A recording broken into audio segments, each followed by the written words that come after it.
We lost one of our good friends over the summer, Phil, great friend of the channel. I had the privilege of introducing him to a lot of people. Phil really loved buses. He loved ham radios. He loved his dogs. He loved teaching people about buses. So I just threw together some of my favorite Phil moments and put them together in this video, just as we remember and think about our friend Phil. Putting a driver mirror on it now so we can actually drive it, but it does roll, start, stop. Everything's going forward good. Brakes are working, they're holding pressure. We're filling tires. Is it too cold out here for you, Phil? Hi, folks. Guess where we are? In the middle of nowhere. You never know where you're going to find one of these old critters, but we're not letting any of them get away. Look, Phil's got no ass. He froze it off. A beauty contest I will not win. If you notice where this bus is at, it's at the ass stop. If you ever wondered where your ass is, now you know. Well, we're going to do a double here. As long as we have people to entertain, we're going to entertain them. A new look and an old look. That's right. What better opportunity to show the world what we do? This one smokes a little bit less, but more on startup. Yeah. Well, we're a smoking community here. Yes, they work. Seeing the windows there? On manual mode. It was dirty. Come on in, guys. We're going for a ride. Hey, you're fair here. Pay my fare. Yeah.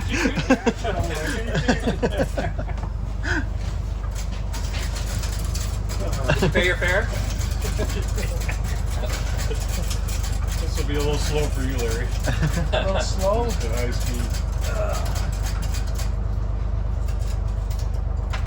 Here we are. Oh, there is some money in it. Yeah. You dropped a dime on the floor there. You got it?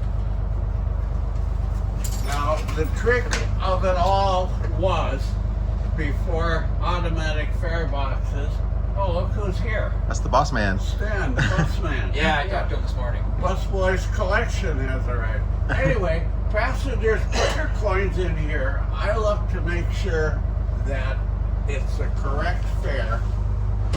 If it isn't, they have to sit here and dig.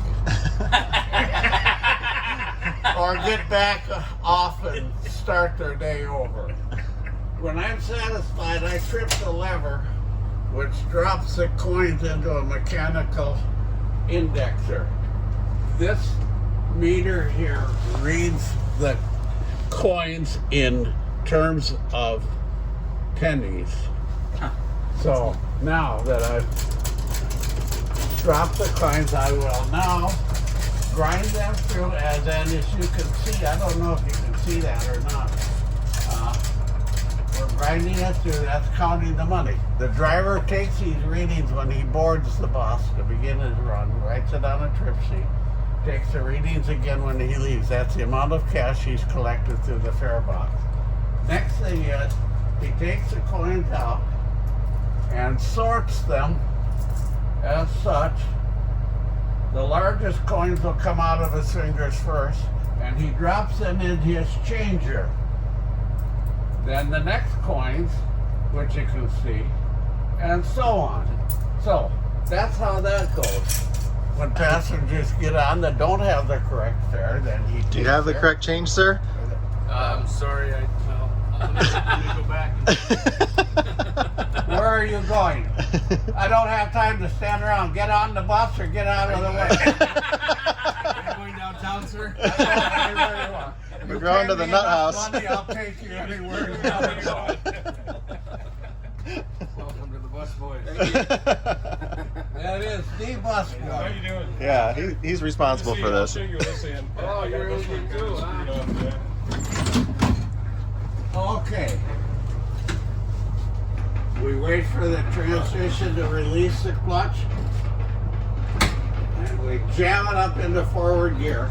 Release the clutch, and we're on our way. wish you could have had the camera on the tailpipe just then, Scott. You can look back through the window and you won't see anything. Now this is manual steering, but the trick of it to follow the rock and roll of the bus and it'll almost turn itself. And watch the curves.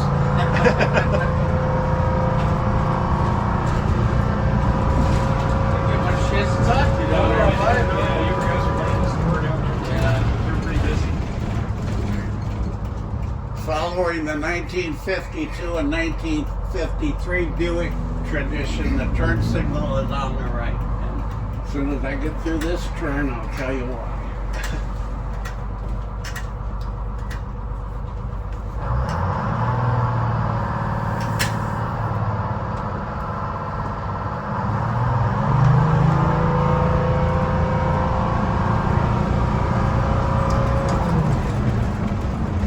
Ordinarily,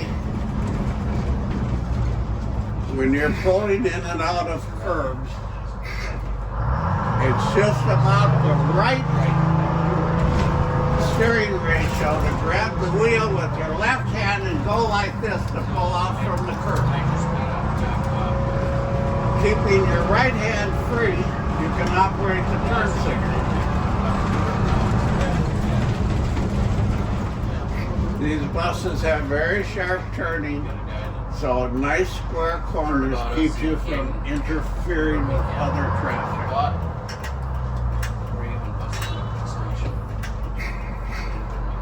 Scare those people, but don't worry.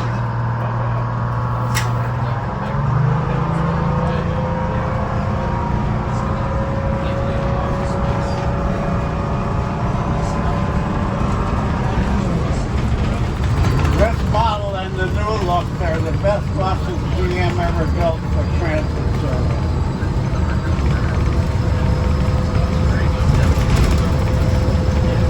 I'm getting rained on here. So this would be a typical passenger stop with the right turn signal, pulling over to the curb like this. At the same time you can reach and open the front door. Now if somebody's at the back door, close the back door, the bus will not move with the back door open. Oh, that's cool. Okay, so here's the deal with the pulling into traffic, see?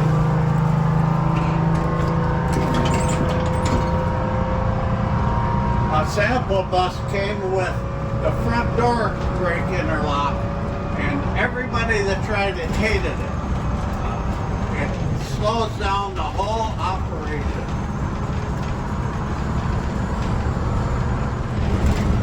I drove this bus when I worked at Northside Garage for Twin City Lines in 1957.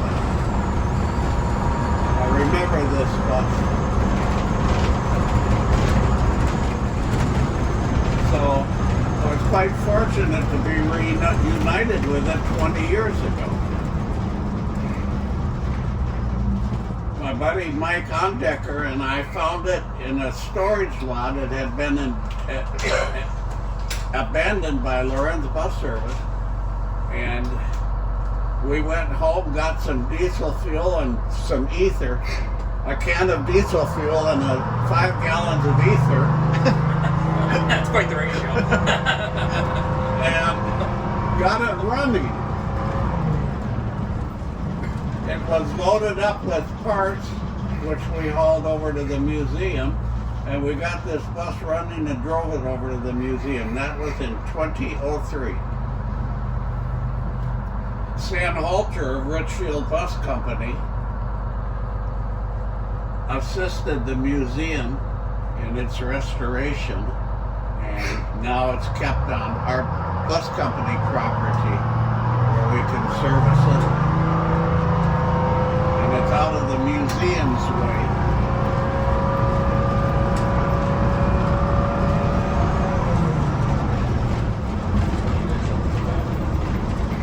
Well, we're planning tonight.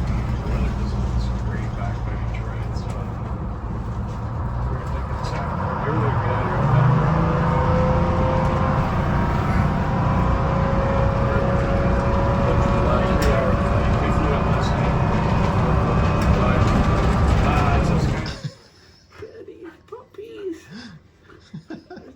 He's looking, he's scared, he's looking. Hey everybody, meet my puppies, Mickey and Maggie. And this is my wife, Yolanda. Is she there somewhere? You might want to step over here and show the world how much you love me. Well, all right. So, Kelly's got You like coffee? so we have buses and we have dogs. And we love them both. Coffee is real coffee. Name, the coffee is not too much. This- I make like new coffee. You like coffee? No. How about if we sit in the seat here and Yep. I introduce him? That's fine. Since everybody already knows me. George, sit down for a minute. Yeah. George Halter, another old dude, is the founder of Richfield Bus Company. And from his kindness and his son's kindness, we have created a classic bus empire here. Richfield Bus Company is a commercial, for-profit charter bus company. They run deluxe motor coaches throughout the country. And George started out running school buses from this site in the background all the way up through operating MC 5s, 7s, 9s, right up to the current day 4500s. Now George also operated several transit systems around the Midwest area. So good luck and God's grace has kept us both up on our feet and doing something every day. George, say hi to the world. How do you do, everybody? I'm 39 and holding now, but I thank God that I'm alive. Okay, Phil's gonna tell you a little bit about this motor. This was a rebuild engine. When we purchased this bus, the blower was off of it and various lines weren't connected. And so I finished putting it together and I said, what could possibly go wrong? And started the engine up and got a loud clicking sound like you know how a hydraulic lifter in a car, when it's busted, it clacks out. Well, that's what this is doing. A compression check showed nothing on number 5. So here we are today, pulling it back apart to find out what could possibly go wrong. We're still running though. Okay, well, you can close it out. Okay. So when Yolanda bought this new car, I thought it might be a good idea to help her some way to guide her into the garage so she knew when to stop. So I installed this contraption so that when she bumps the ball with the windshield, she knows she's driven in far enough. I've seen the tennis ball trick before, but I've never seen it go up and down with the garage door. You don't see mechanics like that anymore. Well, that's to get it out of the way when she's gone. Yep, that way you don't bang your head on it. Right. It's not that it hurts, it just scares you because you're not expecting it. Yep. One of the ham radio stations. This is a World War II command post. It consisted of a Hallicrafter's BC-610 and the receiver sets that go with it.